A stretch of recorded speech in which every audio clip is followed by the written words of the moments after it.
صلاۃ الجمعہ. کیونکہ ہم میں سے اکثر لوگ جمعہ پڑھتے ہیں اور پتہ نہیں ہوتا کس طرح پڑھنا ہے، تو ایسی کنفیوژن رہتی ہے، اور اس جمعے کے بارے میں کچھ چیزیں ہم نے خود ساختہ بنائی ہوئی ہیں اور کچھ کرنے کی ہیں جو ہم بھولے ہوئے ہیں، تو ریمائنڈر اچھا ہے. اس کے علاوہ صلاۃ الجنازہ بھی ہے، صلاۃ الاستسقاء بھی ہے، صلاۃ خسوف و کسوف بھی ہے. جمعہ کے دن کی اہمیت اور فضیلت. اللہ سبحانہ وتعالیٰ نے اس دن کی قسم کھائی ہے، والسماء ذات البروج والیوم الموعود وشاہد ومشہود.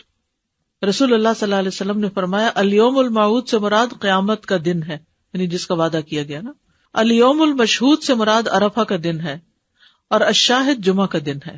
تو یہ حدیث سے ہمیں پتہ چلتا ہے کہ قرآن مجید میں الشاہد جو ہے وہ شاہد و مشہود، تو شاہد کیا ہے؟ جمعہ کا دن.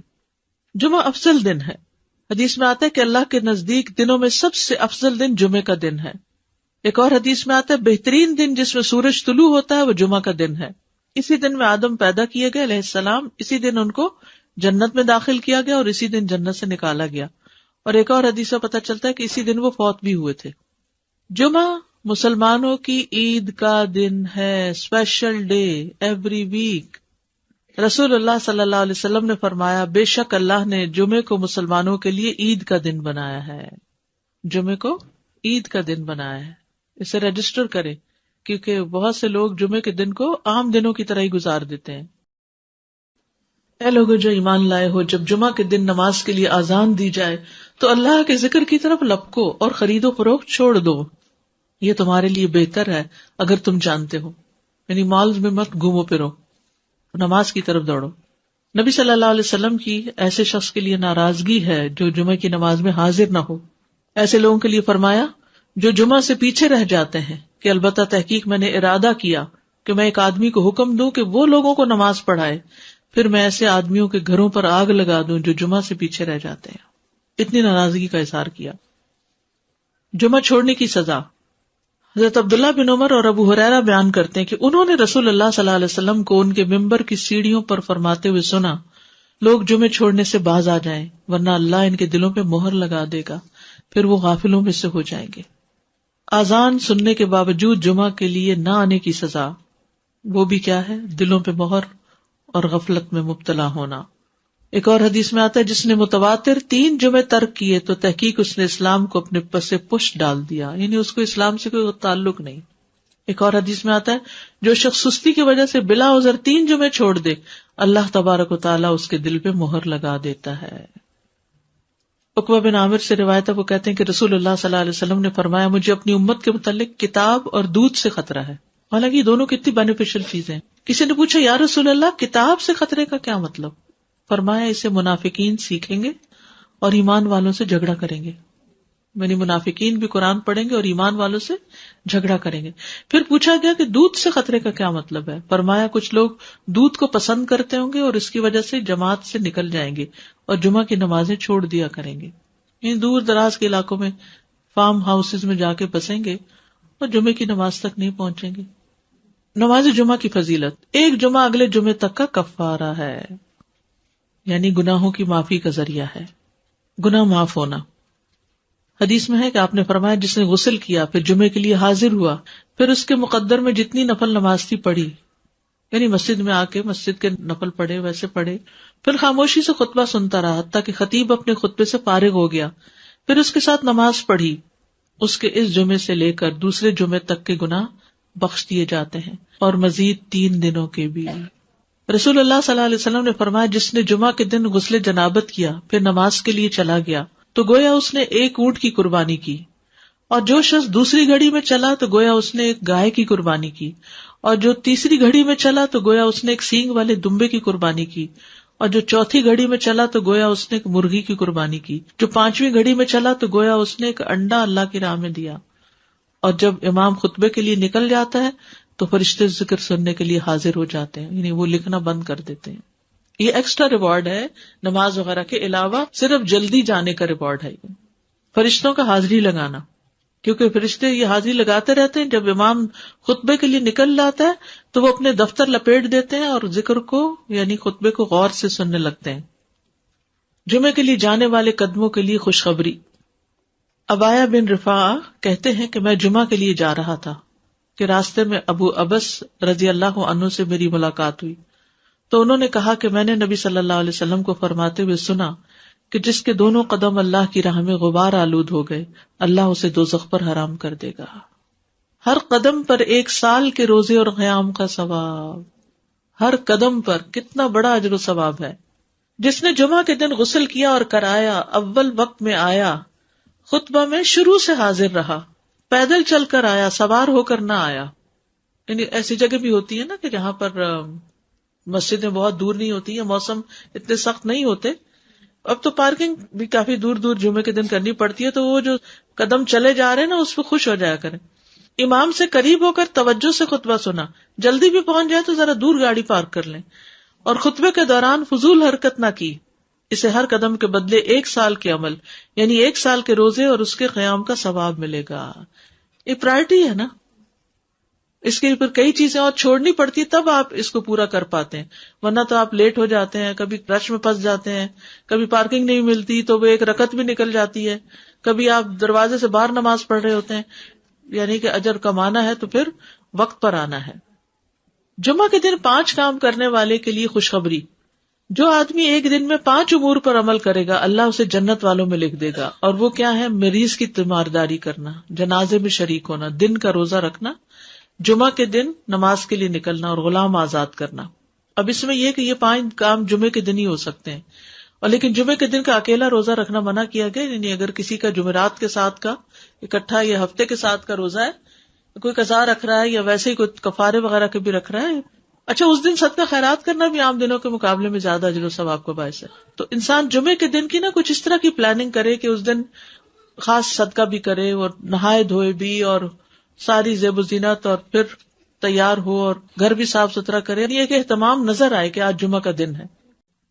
ابو ہریرہ سے مروی ہے کہ میں نے رسول اللہ صلی اللہ علیہ وسلم کو یہ فرماتے ہوئے سنا کہ جمعہ کا دن عید کا دن ہوتا ہے، اس لیے عید کے دن روزہ نہ رکھا کرو، الا یہ کہ اس کے ساتھ جمعرات یا ہفتہ کا روزہ بھی رکھو، خالی جمعے کا روزہ نہیں رکھنا چاہیے.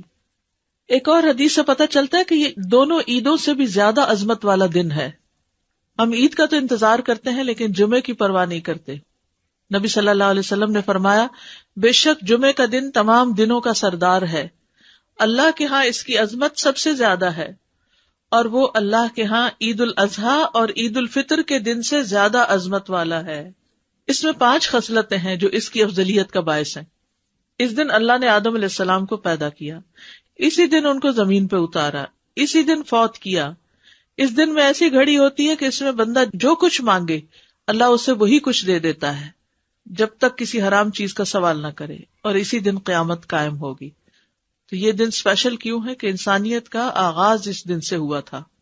آدم علیہ السلام ہمارے باپ اس دن پیدا ہوئے، اسی دن زمین پر آبادی ہوئی انسانوں کی، اور اسی دن آدم فوت ہوئے، اور اسی دن قیامت آئے گی. ہر مقرب فرشتہ، آسمان، زمین، تمام ہوائیں، پہاڑ اور سمندر جمعہ کے دن سے ڈرتے رہتے ہیں، کیونکہ ان کو یہ ہوتا ہے کہ کہیں قیامت نہ آ جائے. دعا کی قبولیت کا دن ہے. رسول اللہ صلی اللہ علیہ وسلم نے جمعہ کے دن کے ذکر میں ایک دفعہ فرمایا کہ اس میں ایسی گھڑی ہے، اگر ٹھیک اس گھڑی میں بندہ مسلم کھڑا ہو کر نماز پڑھے اور اللہ تعالیٰ سے کوئی چیز مانگے تو اس چیز کو ضرور عطا کرتا ہے، یعنی وہی چیز ایز اٹ از مل جاتی ہے. طہارت کا دن ہے.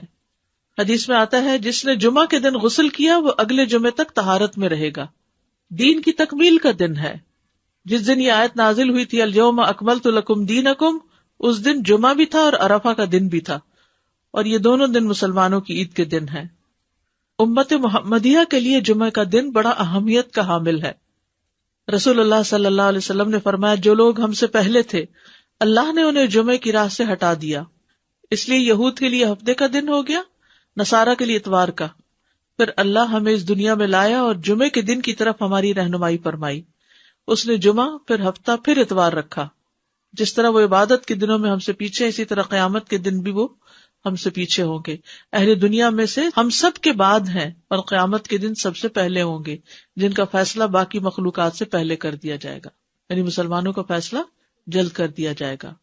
یہود ہم پر کسی چیز کے معاملے میں ایسا حسد نہیں کرتے جیسے ہم پر جمعے کے دن کا حسد کرتے ہیں، جس کی اللہ نے ہماری رہنمائی فرما دی اور وہ خود اس سے ہٹ گئے. اور قبلے پر حسد کرتے ہیں جس کی طرف اللہ نے ہماری رہنمائی فرما دی اور وہ اس سے ہٹ گئے. اور ہمارے امام کے پیچھے آمین کہنے پر حسد کرتے ہیں. افضل نماز جمعے کے دن کی فجر کی نماز ہے. اللہ کے ہاں سب سے افضل نماز جمعے کے دن کی نماز فجر ہے، جسے با جماعت ادا کیا جائے، خصوصاً مردوں کے لیے. جمعہ کے دن فوت ہونے کا اجر کیا ہے؟ جو مسلمان جمعہ کے دن یا جمعے کی رات میں فوت ہو جائے، رات یاد رکھیے پہلے آتی ہے، اللہ اسے قبر کے فتنے سے بچا لیتا ہے. اچھا، یہ اس دن فوت ہونے سے ہوتا ہے، یہ نہیں کہ 2 دن پہلے فوت ہو اور آپ لاش کو مورچری میں رکھ دیں کہ جمعے کو دفنائیں گے. نہیں، یہ نہیں کرنا چاہیے، الا یہ کہ عام دنوں میں کوئی جنازہ ہی پڑھنے والا نہیں تو، اور یا کوئی مسئلہ ہے خاص، ورنہ پسندیدہ یہی ہے کہ جس دن کوئی فوت ہو اسی دن اس کو دفنا دیا جائے، دیر نہ کی جائے. قیامت جمعے کے دن آئے گی. تمام جانور جمعے کے دن صبح ڈرتے ہیں. قیامت کے دن جمعہ کا دن اور جمعہ پڑھنے والے کیسے ہوں گے؟ یعنی قیامت چونکہ جمعے کے دن آئے گی نا، تو اس دن پھر جمعہ پڑھنے والوں کا حال کیا ہوگا؟ وہ خوش ہوں گے، یعنی پریشانی سے بچ جائیں گے. رسول اللہ صلی اللہ علیہ وسلم نے فرمایا، بے شک اللہ قیامت کے روز ہفتہ کے دنوں کو ان کی مخصوص شکل میں اٹھائے گا. جمعہ کا دن حسین اور چمکتا دمکتا ہوگا. اہل جمعہ اس کو ایسے گھیر لیں گے جیسے دلہن کو دلہا کی طرف رخصت کرتے وقت گھیر لیا جاتا ہے. کتنا بڑا کراؤڈ ہوتا ہے اس کے ساتھ چل رہا ہوتا ہے نا. جمعہ کا دن اپنے اہل کے لیے روشنی کرے گا اور وہ اس کی روشنی میں چل رہے ہوں گے، یعنی وہ روشن ہو جائے گا اور اہل ایمان جو آس پاس ہوں گے اس کے، ان کے لیے روشنی ہو جائے گی. ان کے رنگ برف کی طرح سفید ہوں گے، ان کی خوشبو کستوری کی طرح مہک رہی ہوگی. وہ کافور کے پہاڑوں میں گھسے ہوئے ہوں گے، جن و انس انہیں دیکھ رہے ہوں گے، اور وہ تعجب کی وجہ سے نگاہ نیچی نہیں کریں گے کہ جنت میں داخل ہو جائیں گے. اور ثواب کی امید سے آذان دینے والوں کے علاوہ کوئی بھی ان کے اس مقام اور مرتبے تک نہیں پہنچ سکے گا. جو اس دن کو امپورٹنس دیتا ہے، اس کے لیے صبح سے تیاری کرتا ہے، نہانا دھونا، کپڑے تبدیل کرنا، سورت کہف پڑھنا، خوشبو لگانا، درود شریف کی کثرت کرنا، پھر جمعہ کی نماز کے لیے جانا. یعنی اس دن کو یہ نہ سمجھا جائے جیسے کوئی بھی دن ہے کہ وہی ہماری روٹین. ہمارے ہاں تو مشکل یہ کہ عید کا دن بھی لوگ سو کے گزار دیتے ہیں اور اس پہ خوش نہیں ہوتے اور اہتمام نہیں اس طرح کرتے. جنت میں جمعہ کے دن کی فضیلت، بڑی خوبصورت حدیث ہے یہ. رسول اللہ صلی اللہ علیہ وسلم نے فرمایا، میرے پاس جبریل علیہ السلام تشریف لائے اور ان کے ہاتھ میں سفید شیشہ تھا جس میں ایک سیاہ نقطہ تھا. بس میں نے کہا، جبریل یہ کیا ہے؟ انہوں نے کہا، یہ جمعہ ہے. میں نے کہا، یہ اس میں کالا نقطہ کیا ہے؟ انہوں نے کہا، یہ قیامت جو جمعے کے دن قائم ہوگی. سفید شیشہ کیا تھا؟ جمعہ، ڈاٹ قیامت. اور یہ ہمارے دنوں کا سردار ہے، اور اسے ہم آخرت کے دن یوم المزید کے نام سے پکاریں گے. کیا دن؟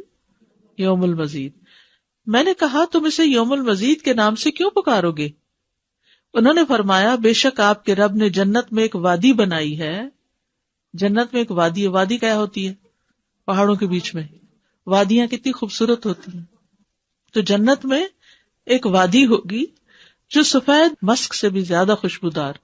پس جب جمعہ کا دن ہوگا تو اللہ تبارک و تعالی اعلی علیین سے اپنی کرسی پر نزول فرمائیں گے. پھر کرسی کے ارد گرد نور کے ممبر ہوں گے. نبی آئیں گے یہاں تک کہ اس پر بیٹھ جائیں گے. پھر اللہ ممبروں کے ارد گرد سونے کی کرسیاں ڈالیں گے. صدیق اور شہداء آئیں گے یہاں تک کہ وہ ان پر بیٹھ جائیں گے. پھر اہل جنت آئیں گے یہاں تک کہ ٹیلوں پہ بیٹھ جائیں گے. بس ان کے لیے ان کا رب تبارک و تعالیٰ اپنا جلوہ فرمائے گا یہاں تک کہ وہ اس کے چہرے کی طرف دیکھیں گے. وہ فرمائے گا، مجھ سے مانگو، چنانچہ وہ اس سے مانگیں گے یہاں تک کہ ان کی خواہش ختم ہو جائے گی، کچھ بھی دل میں اور نہیں ہوگا. تو وہ اس وقت اپنے پاس سے ان کے لیے وہ کچھ کھولے گا جسے کسی آنکھ نے نہیں دیکھا اور کسی کان نے نہیں سنا اور نہ کسی انسان کے دل پر ایسا گزرا. یہ اتنے وقت میں ہوگا جتنا وقت جمعہ کے دن لوگوں کے واپس ہونے میں لگتا ہے، یعنی جمعہ پڑھ کے واپس جانے میں. وہ جمعہ کی طرف جانے سے بڑھ کر اور کسی چیز کے محتاج نہیں ہوں گے تاکہ وہ اس میں مزید کرامات حاصل کر لیں اور اس میں مزید اللہ تبارک و تعالیٰ کا دیدار حاصل کر لیں. اسی لیے اسے یوم المزید کے نام سے پکارا جائے گا. تو جو جمعے کا اہتمام کرے اور اس کا انتظار کرے اور اس دن کو اسپیشل کرے تو قیامت کے دن ایسے لوگ جمعے کے دن خوش کر دیے جائیں گے. اگرچہ جمعے کے دن قیامت بھی ہے لیکن جمعے کے دن اللہ تعالیٰ کا دیدار بھی ہوا کرے گا. اسی لیے خواتین کو بھی، یعنی جیسے جمعہ پڑھنا جو ہے وہ ان کے لیے یعنی اچھا عمل ہے، کیونکہ اس میں تعلیم بھی ہوتی ہے اور اس کے ساتھ ساتھ نماز بھی ہوتی ہے. جو یوم المزید یعنی پھر ہر جمعہ کو یہ ہوگا، ان ملیک مقتدر، وہ نہیں آتا سورۃ القمر کے آخر میں، پھر بھی اللہ تعالیٰ کہیں گے اور مانگے اور مانگے. اصل میں جنت ہی تو جگہ ہے جہاں ساری خواہشیں پوری ہوگی، حتیٰ کہ کوئی خواہش رہے گی ہی نہیں. دنیا میں ساری خواہشیں نہیں پوری ہوتی، ہو بھی نہیں سکتی. ہماری زندگی بہت چھوٹی ہے کہ ہم یہاں اپنی ساری خواہشیں پوری کر سکیں اور سارے وہ کام کر سکیں جن کا ہم سوچتے ہیں کہ یہ بھی کر لیں، یہ بھی، حتیٰ یہ کہ نیکیوں کے بھی سارے کام جو ہم جانتے ہیں ان کے لیے بھی کوشش کریں تو یہاں نہیں کر پائیں گے. جی وادی کا ذرہ ذرہ، اور پھر وہ مسک کی ہوگی اور وہ کالے پہاڑ نہیں ہوں گے بلکہ چمکدار. ایک تصور میں آتے ہی ایک عجب سی کیفیت ہوتی ہے. بالکل. نماز جمعہ کی فرضیت. سابقہ امتوں پر بھی جمعہ فرض تھا، پچھلی امتوں پر بھی جمعہ فرض تھا. رسول اللہ صلی اللہ علیہ وسلم نے فرمایا بے شک اللہ نے ہم سے پہلے لوگوں پر بھی جمعہ فرض کیا تھا، لیکن وہ اس میں اختلاف کرنے لگے اور اللہ نے ہمیں اس معاملے میں رہنمائی عطا فرمائی. چنانچہ اب لوگ اس دن کے متعلق ہمارے تابع ہیں. کل کا دن یہودیوں کا ہے ہفتہ، اور پرسوں کا دن عیسائیوں کا ہے. ہر مسلمان پر فرض ہے جمعہ. آپ نے فرمایا جمعہ ہر مسلمان پر جماعت کے ساتھ لازم ہے سوائے 4 طرح کے لوگوں کے: غلام، مملوک، عورت، بچہ یا مریض. عورتوں کے مخصوص حالات کی وجہ سے ان پر فرض نہیں کیا، لیکن اگر اپنے چوائس سے وہ پڑھیں تو اچھی بات ہے. مسافر پر جمعہ فرض نہیں، عورتوں پر فرض نہیں. ابو عمر شیبانی سے مروی ہے، انہوں نے عبداللہ کو دیکھا کہ وہ جمعہ کے دن عورتوں کو مسجد سے نکال رہے تھے، کہہ رہے تھے کہ اپنے گھروں کی طرف نکلو، وہ تمہارے لیے بہتر ہے. یعنی کوئی یہ نہ سمجھے کہ عورت کے لیے جمعہ پڑھنا یا جمعے سے محروم ہونا کوئی بہت بڑی محرومی ہے. وہ گھر میں بھی نماز پڑھیں گی تو ان کو وہ اجر مل جائے گا. اصل میں عورتوں کو تیار کرنا ہوتا ہے مردوں کو کہ وہ ٹائم پر جمعے کے لیے نکلیں، کہ عورتوں کو گھر اس لیے رہنے کی ضرورت ہے کہ وہ مردوں کو تیار کر سکیں کہ وہ جمعے پہ جائیں وقت پر. لیکن منع نہیں ہے. حرم میں آپ دیکھیں کتنی عورتیں ہوتی ہیں، مسجد نبوی میں کتنی عورتیں ہوتی ہیں، اور واقعی دل پسیجتا ہے جب آپ اچھا خطبہ سنتے ہیں. اور اجتماعیت سے ایک دل کی حالت اور ہوتی ہے. دیکھیے جو لوگ کامیاب ہوتے ہیں زندگی میں، خوش ہوتے ہیں، ان لوگوں کی سوشل لائف بہت اچھی ہوتی ہے. اور ہمارے لیے یہ مسجد، یہ مدرسہ، یہ اجتماعی عبادتیں، یہ اکٹھے ہو کے عبادت کرنا، عیدیں، تراویاں، یہ سب یہ خوشی کا ذریعہ ہے. جو شخص صرف اکیلا ہو جاتا ہے نا، وہ کبھی خوش نہیں ہو سکتا. کبھی. بہت سے لوگ اپنی کوئی چیز کسی کے ساتھ شیئر کرنا ہی نہیں چاہتے، نہ اپنی کوئی صلاحیت، نہ اسکل، نہ کوئی کھانا پینا، نہ کوئی اور اپنا وقت، نہ قوت، کچھ بھی نہیں. وہ خود ہی خود ہر چیز انجوائے کرنا چاہتے، وہ ان کی ساری انجوائمنٹ ختم ہو جاتی، ڈپریشن کا شکار ہو جاتے. ڈپریشن کا بہترین علاج ہے، کیوں کہا آگے مریض کی عادت کرو، کیوں کہا آگے جنازے پہ جاؤ اور بعد میں گھر والوں کا خیال رکھو تاکہ وہ سنبھلے رہیں، تنہائی کا شکار نہ ہو، سبق بھی حاصل کرے. تو یہ جو مسلمانوں کی اجتماعیت ہے یہ دل کو خوشی دیتی، ایک سکون دیتی. یعنی اکٹھے ہونا جو ہے کسی بھی اچھے کام کے لیے وہ بڑے بڑے بوجھ ہلکے کر دیتا ہے. وہ کہتے ہیں نا ہر کامیاب مرد کے پیچھے ایک عورت ہوتی. کیا مطلب ہے اس کا یعنی ضروری نہیں کہ عورت ہی ہو، یہ ایک محاورہ بن گیا ہے، لیکن اس کا مطلب یہ ہے کہ کوئی بھی جو کامیاب انسان ہوتا ہے نا اس کا کوئی نہ کوئی مددگار ہوتا ہے. نبی صلی اللہ علیہ وسلم کو اللہ کی طرف سے تائید، وہی سب کچھ تھی، لیکن آپ کے ساتھی بہت بہترین تھے. تو یہ انسان کی خوش قسمتی ہوتی ہے کہ اس کو اچھے دوست ملیں، اچھی کمپنی ملے، اچھے لوگوں کے بیچ میں ہو. وہ آتے خود بخود بدلتی چلی جائیں گی. تو اس کے لیے کوشش کرنی چاہیے انسان کو. جماعت سے ہٹ کے اور اکیلے ہو کر انسان کچھ بھی کرتا ہے تو اس میں وہ مزہ نہیں ہے، جڑ کے کرنے میں مزہ ہے. اچھا عید کے دن جمعہ نہ پڑھنے کی رخصت ہے، وہ عید کی نماز ہی کافی ہو جائے گی. آپ نے فرمایا تمہارے آج کے دن میں 2 عیدیں جمع ہو گئی ہیں، بس جو چاہے تو اس کے لیے یہ نماز عید جمعہ سے کافی ہوگی، اور ہم تو جمعہ پڑھیں گے. یعنی آپ نے پڑھا لیکن لوگوں کو چوائس دے دی کہ جو نہیں آنا چاہتا کوئی بات نہیں. یعنی جو عید کو پالے اس پہ جمعہ لازم نہیں. ٹھیک ہے.